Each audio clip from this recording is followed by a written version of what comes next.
What's up, fam? Welcome to the show. Welcome today, family. Thank you for joining us at Tsc Unleashed. Oh, I like it. That's the sound effects. I guess that's a bull or a bear or whatever it is. I don't know. You got to ask Bob what that is.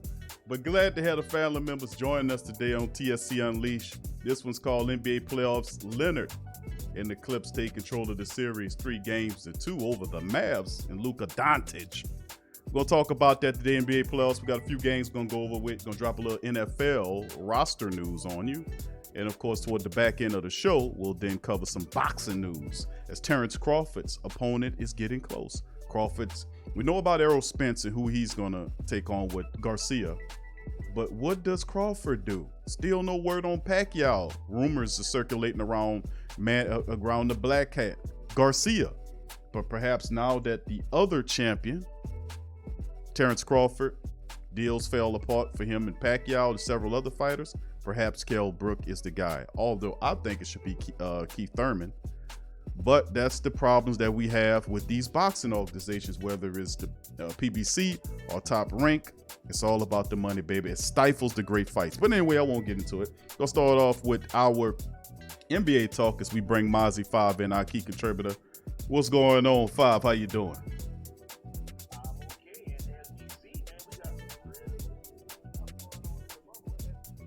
Yes, speak on it. I have.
Going on, they automatically give up a victory or they don't play or what?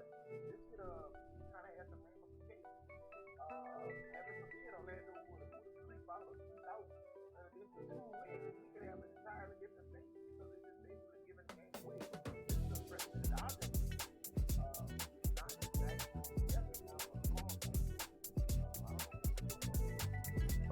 I mean, and I'm applauding the players for this because the power that the players have is to redraw their basketball ability or their ability to go on the floor. Because if they're tired of this thing, as you can see, the NBA is just a second here. The NBA is a very interesting organization because it is reorganized its image as of the last 10 to 15 years to be more in line with a lot of the mainstream. They're non-confrontational. They don't want the confrontation. They're a strict globalist organization. They work exclusively with other organizations and other countries who have very suspect morality issues, should I say. You know, you shouldn't be doing business with them. You're doing business with them, obviously, because you want money. And you really look past their very questionable. Hold on here. We keep getting something popping on here. They keep having this issue And it sometimes it bites them in the butt. You can't control how players protest. So if the players ultimately, like you said, you can protest. We'll let you put the names and the little things on the back of your jerseys and all this kind of stuff, and then that will keep you happy. But see, this is a case where the athletes are coming to the table and say, you can't placate us with this because you let us put our expressions on the back of our jerseys and we're forced to keep going. They do have the power, and I'm glad some of these people, and this is George Hill. George Hill was quoted as telling the undefeated Marcus J. Spears that we're tired of the killing and injustice, quote unquote. So they're withdrawing their only ability that they have, which is to play basketball, which is a problem because it says, according to this article from ESPN, that the top NBA executives were seen outside the Milwaukee locker room, but they hadn't went in. So how do you then deal with that? Let's see the crisis of control management from the NBA, who's good at this type of stuff. Let's see what they will come up with.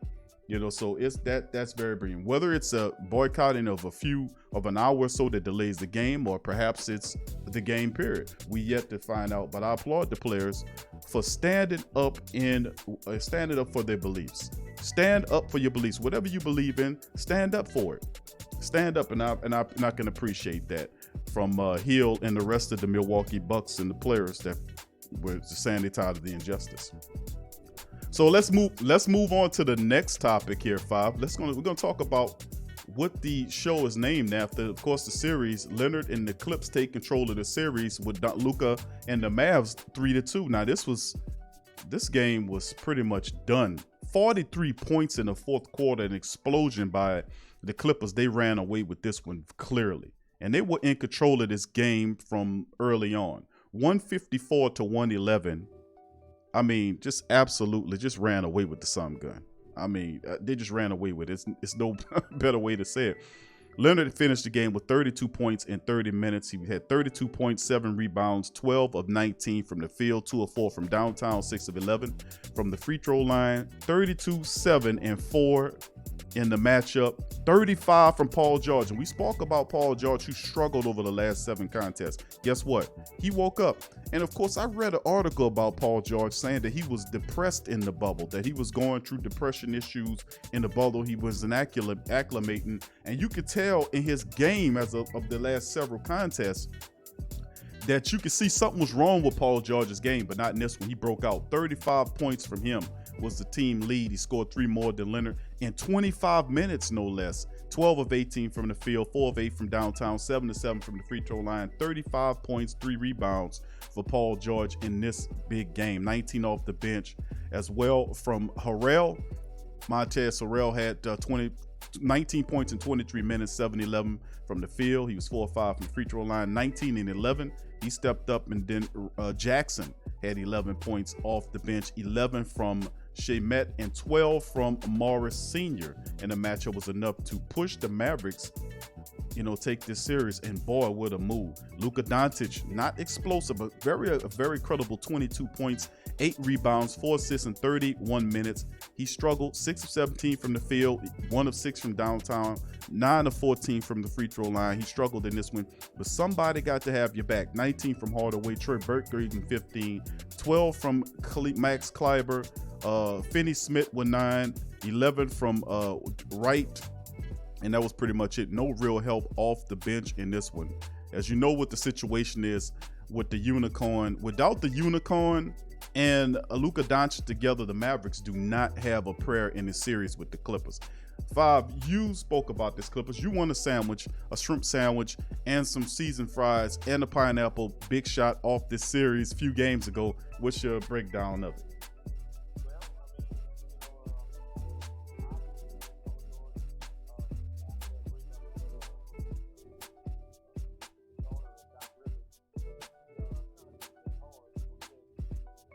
Yep. Right.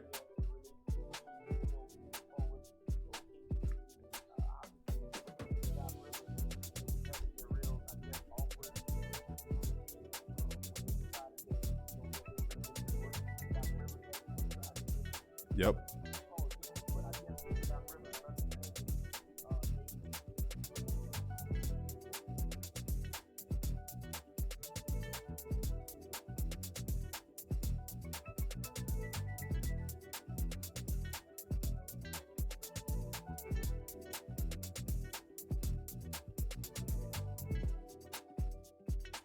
I mean, it's kind of one of those things. You know what I'm saying? He's got to kind of be reminded of that often, and maybe that kind of sent him spiraling downwards to depression. I don't know. Um, so we got to kind of identify that there was a problem, which I think he did, and then I think that Doc Rivers did a remarkable job by kind of stepping up, putting the differences aside, and kind of making amends to a bad situation, because that could have really ended bad, with all of the public scrutiny that went in when he got caught cheating with the stripper, and some of the names that went back and forth, and some of the private text messages and DMs between Paul George and Cali Rivers. So I mean, it's one of those really awkward, weird things that kind of took place, and obviously, Callie's brother Austin is in the NBA, one of the brethren of Paul George. I mean, once you sign up for that league, you got to kind of, all of those guys are kind of like a brotherhood. But I mean, you got a brother that's offended. You got a new husband now that you're consequently playing against in the same bubble, and you got a coach of the girl who you really loved and you cheated on. It's like a really awkward Yeah, situation that's a mess, for man. Paul George. That's like a Jerry Springer show. Yeah, that's a But I mean, mess.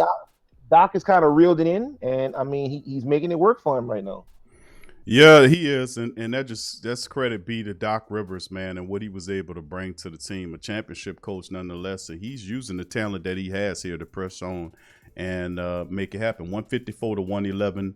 The Clippers take control of the series, 3-2 in this matchup. Okay, let's move on to the next matchup we have, which is, of course, the Denver Nuggets at the Utah Jazz. A very close series early on. We thought it would be very competitive because of the score prowess of both these teams. But coaching and then the inspiration of coaches to be able to then turn around and make things happen.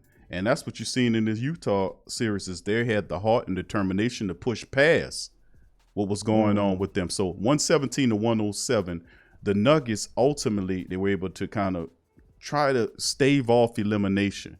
10-point win over Utah. They sneak one in there on the 5. And we thought you did call and said, well, Denver's not done yet. Let's not put them to bed yet. But it's a tough thing to come from behind.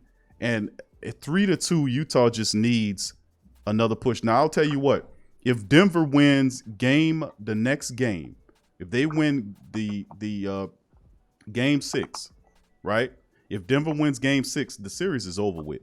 Utah would have had 2 times that I actually put this team out, and that would be really telling that they couldn't put this team away. Big win for the Nuggets in this matchup, led behind Murray, who continues to shine. He fell off the last game. This game, he was on point.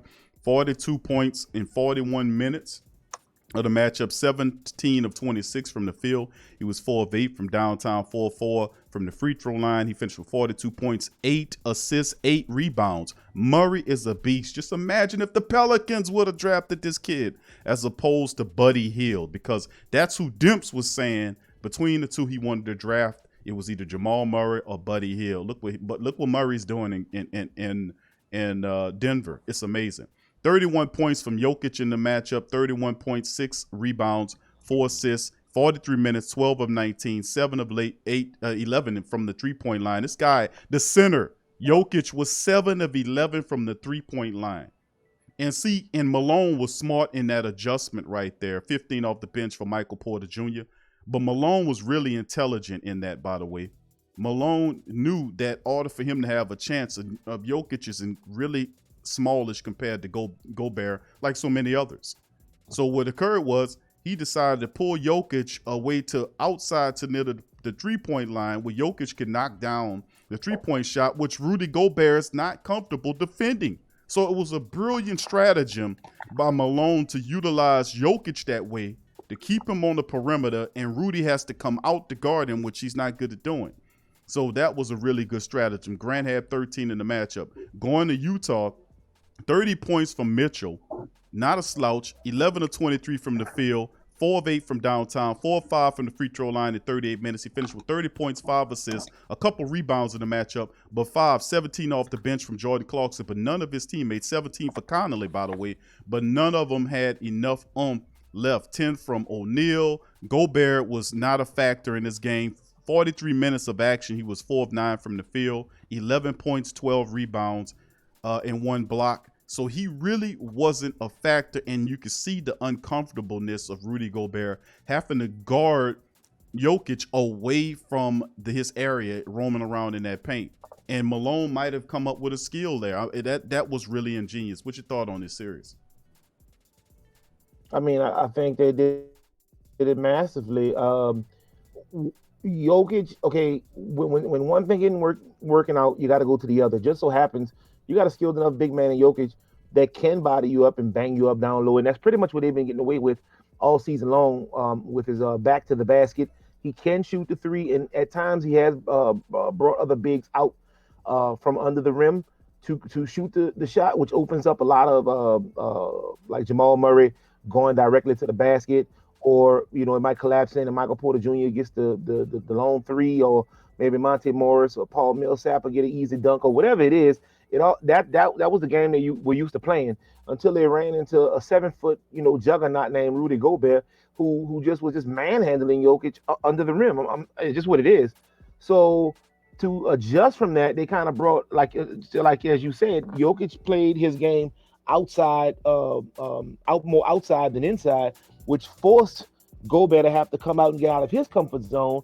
And as you saw, it opened up different lanes and pathways to the basket. Jamal Murray, man, with the acrobatics flying 360 in the air, man, it was just none of that was possible with Rudy Gobert standing under the rim. So the decision to have Jokic bring him out and like, okay, I can hit this three and I'm going to hit it. If you don't come out here and check me, I'm going to make you pay for it. Once you bring him out, 15, 20 feet from the basket, everything else opens up. Another stunning performance, obviously, by the Spider, but it's just not enough. 40 points, 50 points, 60 points. If they can't put together a complete team game, they lose.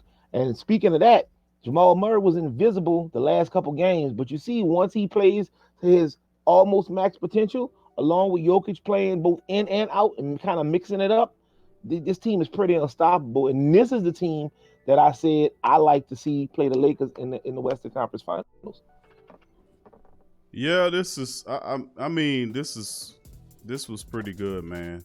And if they can repeat this feat, and of course it's going to be pretty difficult because Snyder, who's a damn good coach in his own right, has to make the adjustment. Because Jokic, of course, I don't expect Jokic to hit 11 3-pointers a game like he did in this matchup. I mean, that would be preposterous for me to think that Jokic then can go and go 7 of 11. Because he basically was the reason, besides Murray. Murray did what he did, but he needed help. And Jokic, in 43 minutes, not only did he knock 12 of 9 down from the field, but the really big stat is the fact that he knocked down 7 of 11 3-pointers.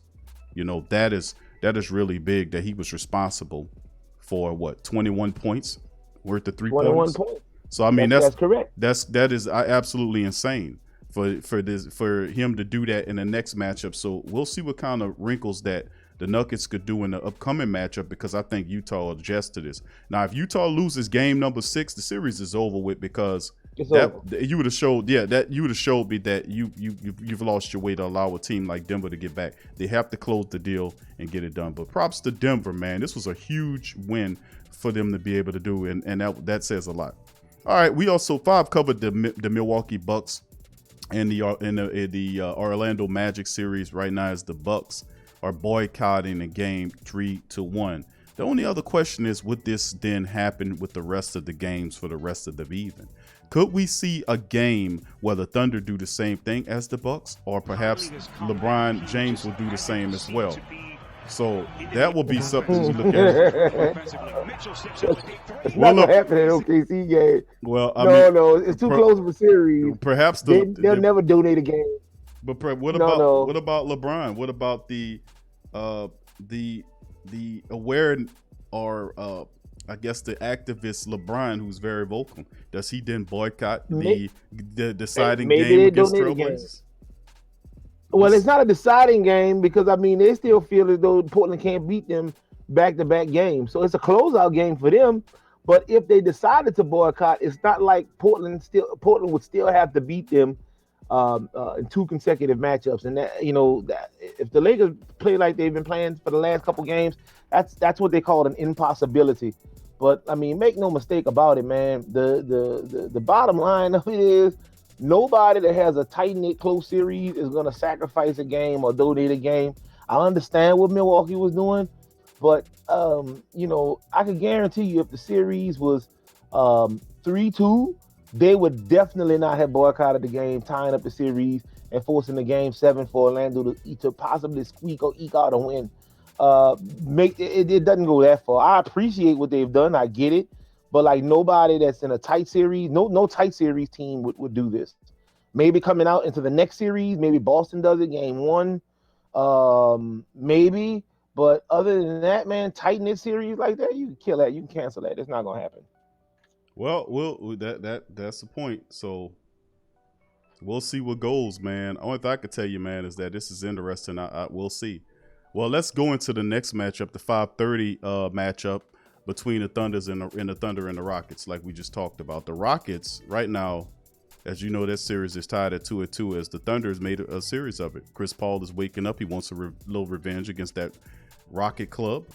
As you can see, he continues to, he's healthy. When Chris Paul is healthy, he's an effective force for any team, man. And as you can tell, Billy Donovan, with his great coaching style, Billy Donovan's a hell of a coach, by the way. You know, he was a championship level coach when he was in college. When he made the transfers over to the NBA, he was respected.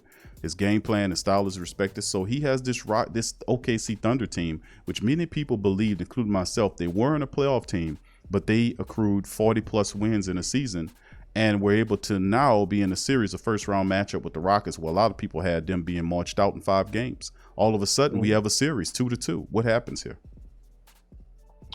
Well, I mean, if they continue to ride the emotional high, and the new and improved skinny Chris Paul keeps asserting his will and using his veteran leadership to kind of guide these guys through it.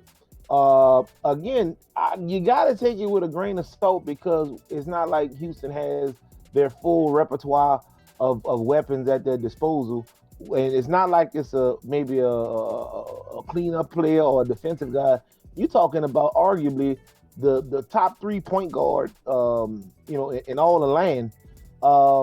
It's just not that it hadn't been playing at all. So I mean, I understand what OKC has done, but I think we all need to pause and take a deep breath. It's not like they're beating these people at their full max potential. If this was a Dragon Ball episode, they would definitely wait till Harden, till Westbrook came all the way back before they decided to play the game. So let's not put the cart before the horse here. OKC is riding emotional high. They got good veteran leadership. They got really good coaching. They play really well as a team, but they're no match for this team at max Q at full potential. There's just no way. Do I think they eke out maybe another win and take it to 7? I wouldn't be surprised because they're riding the high. Consequently, if Houston finds themselves in a forced game 7, I mean, anything goes. It's a one and done at that point. So, this series is pretty much still up in the air, but only because they're absent Westbrook. Don't ever think that these people just decided to become a basketball team all of a sudden and play like they've been playing, because that's not what they're. They're the kings of great value, antiquated, washed-up players. That's what they are. I said that, and I'm not taking it back. So, what are your thoughts on that? Once again, I don't know what to say. I don't have words for that. They're the kings of great value. Okay, I got you. All right. Well, I mean, I don't think my original analysis was that the Thunder would give the Rockets some trouble, and they did that. I mean, eventually the Rockets will win this series. I don't anticipate the Thunder doing that. So, I mean, they've done a lot. So they've taken 2 games here, and eventually I believe that the Houston Rockets would ultimately take control and ultimately win this series. So that'll be an interesting game, if there's a game, later on this afternoon, because we are seeing various players react to the Bucks and Magic's boycott, and we never know. We might have a whole day of boycotting going on. That would, one team boycotts, what stops the rest of them from doing it? So we might not have basketball today, and it'll resume tomorrow. Let's see if that's what's on the tap, if NBA is trying to figure out. So, I mean, we'll see. But it's just about the buzzword social reform and social justice, which a litigious lawyer forms very vague terms, man. What exactly does that mean? I mean, how does that benefit what's going on. I mean, some of this is good. We need to hold back on and look at. But man, I'm telling you, do not be swayed by these terms. Know exactly what they mean and how they exactly apply, because that's how we've been wolf ticketed before with this wordplay. And anyway, anytime you got corporations or ran by, I told you it was some of the worst people in the world, so we have to be mindful of the terms that they use. Okay, now we're getting an update here. Game 5 Bucks at Boyd County, Milwaukee. So we don't know exactly, as the Bucks players don't take the floor. NBA players made the strongest statement yet against racial injustice. You know, so we'll see what happens. Let's move on to the final matchup. Trailblazers Lakers. Trailblazers gave the Lakers a buzz in the first game, but not so much, as they have just fallen out this thing. The Lakers have totally took control of this series, and they're up 3-1, and we're looking at the point where the Lakers could phase the Trailblazers out and move on to the next round. Not too much happening here, man. The Lakers just ripped the heart out of the Trailblazers after game 2, and it hasn't looked the same since. So, Mozzie, what are your thoughts on that? Well, I had to check my television because I thought I was tripping for a minute. I cut on the game, but for whatever reason, it was like a Nat Geo video of like a LeBron creature like devouring some kind of wildebeest Dame Lillard creature, and that's what it reminded me of. It reminded me of a Nat Geo video of this big aggressive beast taking down this lesser aggressive, almost fawning beast, making this litigious sound like as his life slipped from his grips. And that's what we witnessed the other night with LeBron just dismantling these people, disrespecting these people, marking his territory by shooting his own 40-foot three-point jump shot while being up 35 points. I loved it. I loved every minute of it. I told you who this team was. I told you who Dame Dollar was, Dame Fake Dollar Bill was. I told you that they were going to get off my son Skip like that. I told you all of this before this even started, when he went on his little 3-game tear and everybody wanted to give him his own shoe deal and everybody wanted to nominate him, king of the bubble and all this other foolishness. I said, yo, slow down. So here we are now, a dead, rotten carcass on side the road. They're like roadkill right now, right? And somebody tonight we're gonna pick them apart, put them in a little stew or a little soup. Dame Dollar's so scared he's running. He's not even active tonight. So then this is gonna be a slaughter. I've heard analysts this morning talking about they need enhanced play from Garrett Jr., CJ McCullough, Whiteside. Man, listen, without Dame Dollar, this might be a 60-point blowout, bro. I'm gonna just be honest with you. Portland is who I thought they were. They're about to get bounced for 3 straight years. And I think that tonight's margin of victory is going to be so large, it might just be enough to erase the one game that they did steal. So just wrap your mind around this.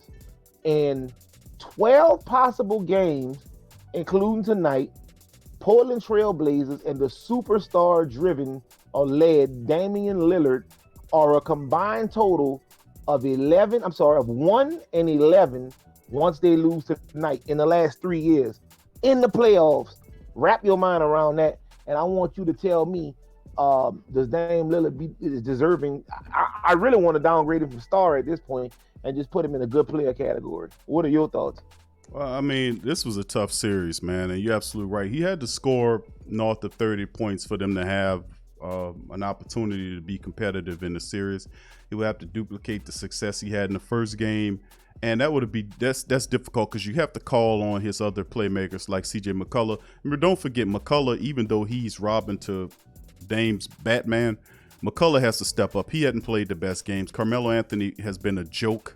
He has been horribly inconsistent this series, and he's supposed to be one of the top players in recent memory. I mean, this guy was compared next to LeBron at some time, and he hasn't come. I mean, where's his intensity and drive and wanting to keep this team alive? He has really disappeared, and the bench has suffered as well. So, I mean, once the second game was over with, they just fell apart, man.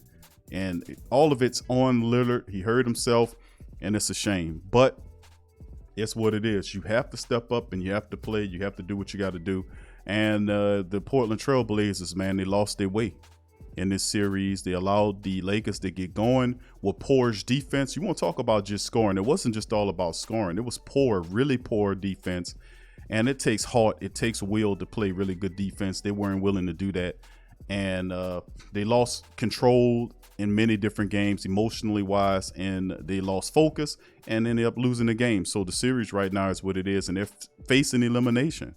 And if they don't boycott, I expect the Lakers to take care of business against the Trailblazers and push them out of this thing. I'm just gonna keep it real with you. But as far as Dame Lillard, if Dame Lillard is concerned, I don't consider Dame Lillard a superstar. I think Lillard is a star. He is very successful at what he does. But just like many stars that have to climb up to the next level, they have to figure a way to help their team win. That's like what Kobe Bryant did when he was here, the late, great Kobe, rest in peace. He just had his birthday not too long ago. And he was a guy that realized early on he just couldn't score a bunch of points and the team win. He had to get his teammates involved. And once he learned and understood that, then the team started having great success as he built his team up. And that's something Magic learned. That's something Michael had to learn too. These guys had to ultimately step up, take control of their teams, help their teams get better as they gotten better. And that's just something that he hasn't totally done yet. So we'll see about it right now. So I don't get behind Skip Skeletor-Bayless. I think he talks too much stuff. I think he's just effeminate to me, and I really don't too much really respect what he has to say. So I'm gonna let you have that. I tell you what, though. I tell you what I've done with Dame Lillard, I downgraded him from when I was growing up, we had 9 planets. All of a sudden, a couple years ago, these scientists got together and decided Pluto was no longer a planet.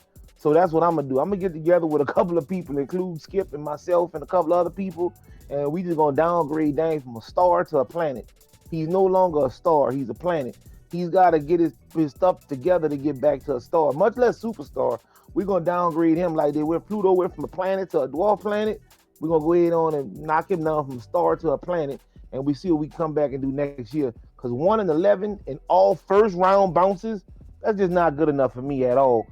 I don't know why we give this man a pass, because we know any other star / superstar / all-star, he had a team and couldn't get out the first round of the playoffs, and back-to-back years only won 1 game, and that was due to default under abnormal circumstances, playing in the bubble, having 4 months off, COVID-19, all kind of ridiculousness going on. And the Lakers are still without Avery Bradley. So imagine that if we had him back, not we, because I don't like LeBron, if they had him back guarding Lillard in the first game, it might have been a clean sweep. Who knows? All I know is that, these people who I thought they were, Skip and I were both right. You guys, including Brother Kev, was wrong. And I'm going to enjoy when the Lakers punish these people and send these people back, add them to my little dustpan where I can take them out with all the rest of the trash. Well, I mean, that possibly happened to teams. They fell apart, man. They fell apart, and Lillard got hurt, and they didn't get it. So once again, the Portland will have to try again, and Terry Stotts will have to figure out a way to do what they got to do. I mean, let's move on to the next story. Let's talk a little NFL, man, around the leagues. We talking about what's happening. This is from NFL.com. Le'Veon Bell disputes Adam Gase's claim he was pulled from practice as precaution. And I often find one of the world's greatest mysteries is how the hell does Adam Gase still keep finding head coach's job? This guy is pathetic. He's garbage. I mean, he's a terrible person in terms of how he deals with people. I mean, he went there and Jamal Murray. The safety, Jamal Adams. Wants to trade, all kind of stuff. It's just amazing how Gase can keep these jobs. But anyway, Le'Veon Bell, who was the guy that he didn't want originally, is saying that he was pulled from practice. Well, it's this article from NFL saying the Jets' Adam Gase told reporters Wednesday he was following such wisdom when he pulled running back Le'Veon Bell from practice due to a tight hamstring. Bell took to Twitter afterward to dispute the coach's assertion plan, saying that, replying to a tweet about the Jets' injury, "Ain't nothing wrong with my hamstrings." Bell elaborated further, tweeting, "It's sick tough to stay loose when you do a bunch of standing around, and I'm used to going." Accompanied by a running man and dust cloud emojis. Clearly, Bell wasn't happy about being pulled from participation. Gase told reporters Bell is a player who very much dislikes exiting practice and usually needs to be forced out, which could explain Bell's displeasure voiced online.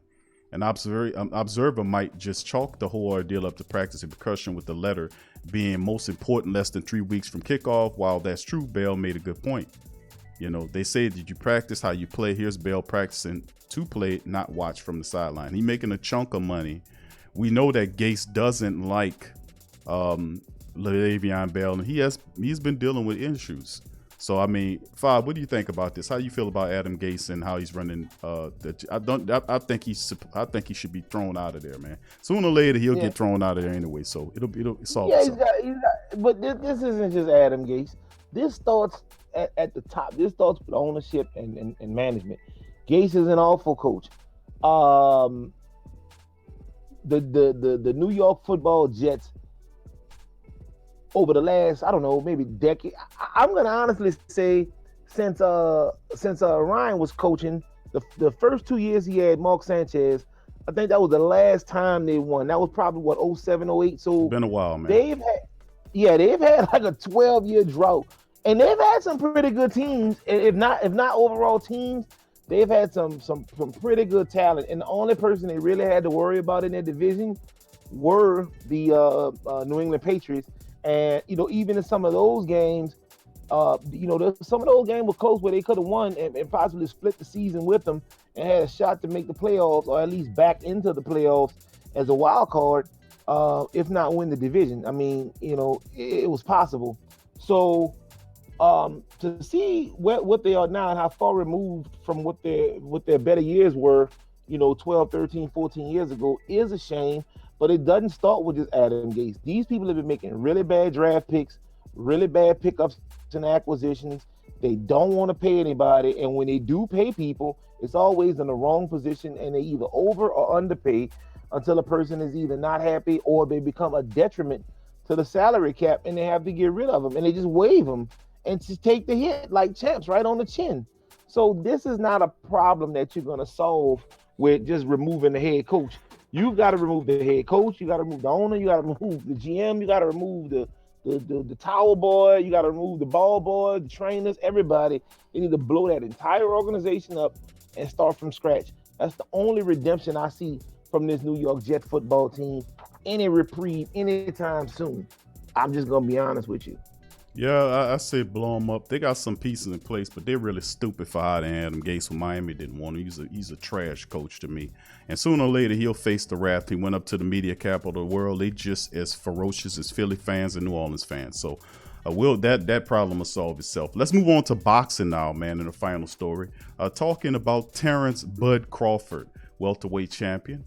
He's looking for an opponent now. There were negotiations with Thurman that fell apart.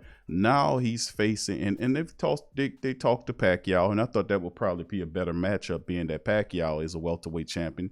He has one of the belts. Crawford has one of the belts, and Errol Spence has two of the welterweight crowns, as he is already set up to fight Danny Garcia later on this year. So let's see who is Crawford's opponent coming up. And there's talk that negotiation between him and Kell Brook are underway, says Eddie Hearn from DAZN. The opponent will be tasking with testing Crawford could be unknown. Matchbox Boxing has Eddie Hearn has revealed that is aligning Kell Brook to face the 3-division champion Crawford.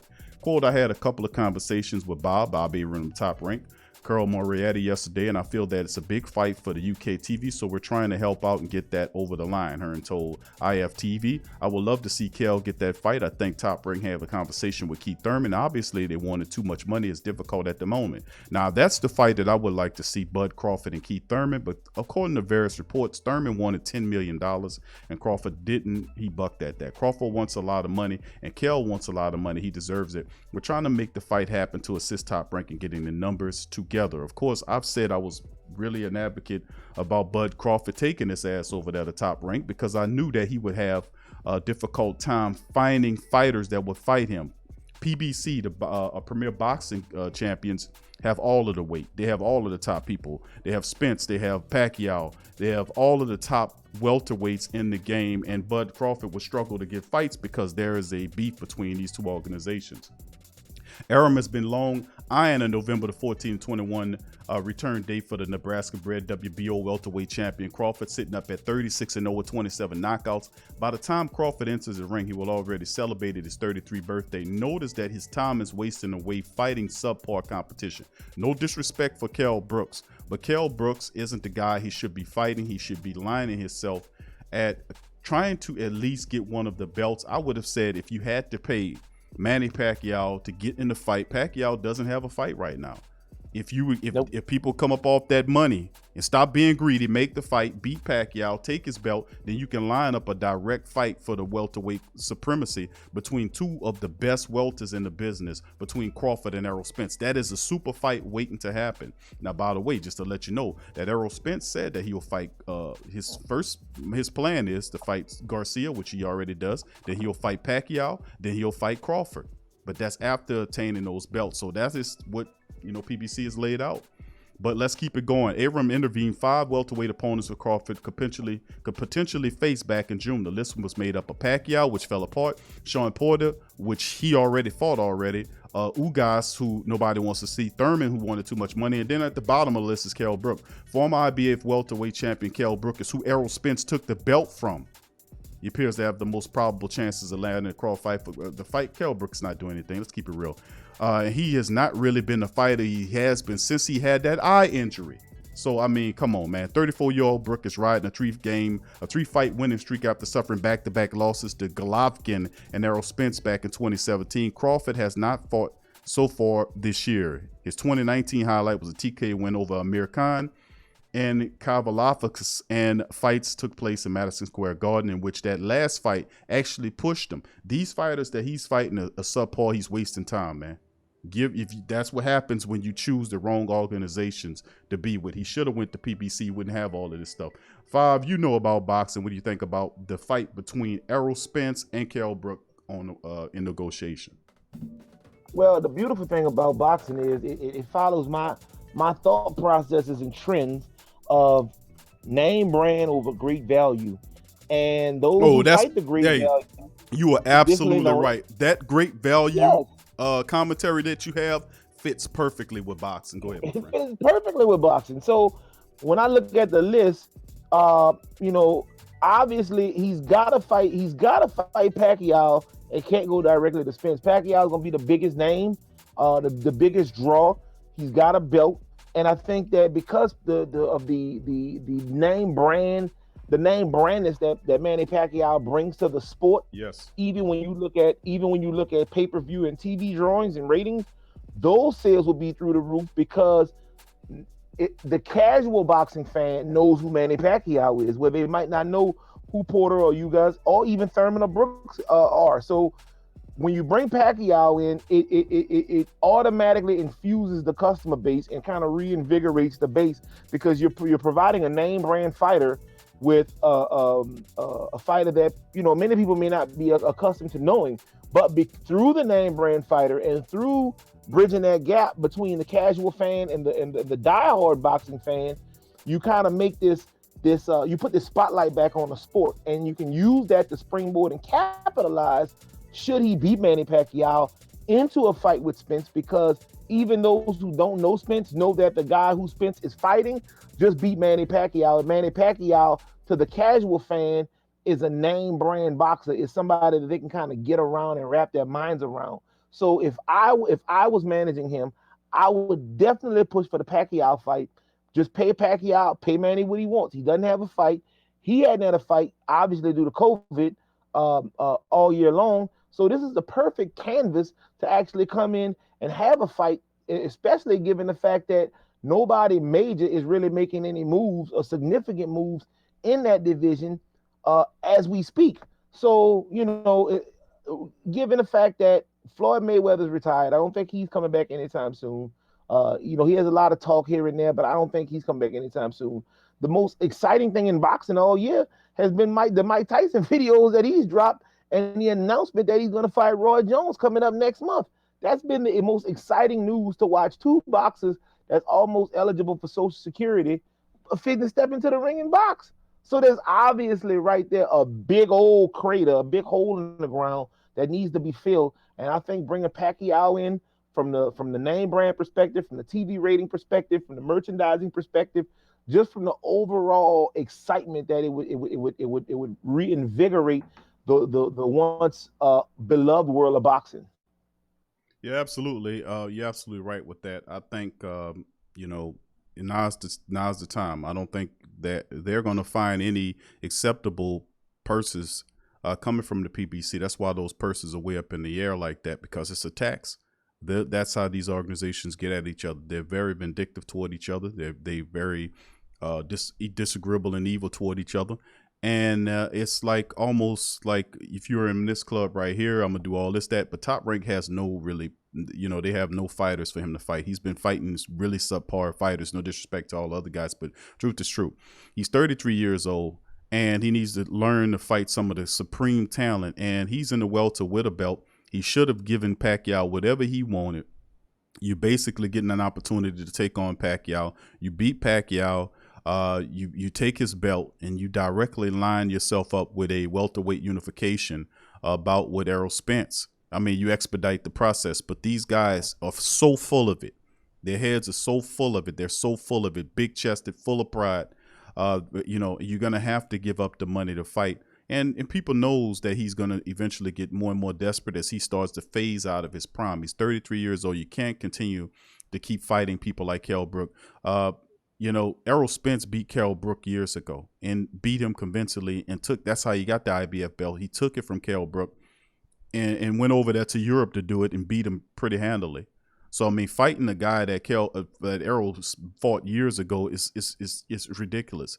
I mean, at least Keith Thurman gives you an opponent that is still in his prime, despite the fact that he lost to Pacquiao. I say go after Pacquiao because you want unification. Spence has 2 belts. He took one off of Porter. He took the other one off of Kell Brook. And if you beat Pacquiao, you get a belt as well. So we'll see how it shakes. It's just a shame, man. I was promoting. I was saying it all the time. He shouldn't go to Top Rank. Top Rank doesn't have anything for him. But anyway, that'll do it for the show. I'd like to thank all you guys for joining us here on Tsc Unleashed. That's right. Thank you for joining us. And once again, I'd like to say thank y'all for supporting the stream, man. Please hit the like button. Please share the show on your social media feed. I hope all of the family or the people out there dealing with the storm are being careful. The storm ballooned from what it was to a category 4, and now they're saying that it can even go up to a 5 before it hits landfall. Absolutely amazing. So for all the family members that's out there in West Louisiana, and we'll get some of the bands of the storm near New Orleans as it comes ashore. Please be safe, be careful, make sure you have all your supplies, check on the elderly people that's around you, and make sure you protect the children. Make sure you know where your children at all time. I'm really big on that. So I thank you guys for joining us on Tsc Unleashed from me and Mozzie. From me and Mozzie. Thank you for joining us. Peace. All right.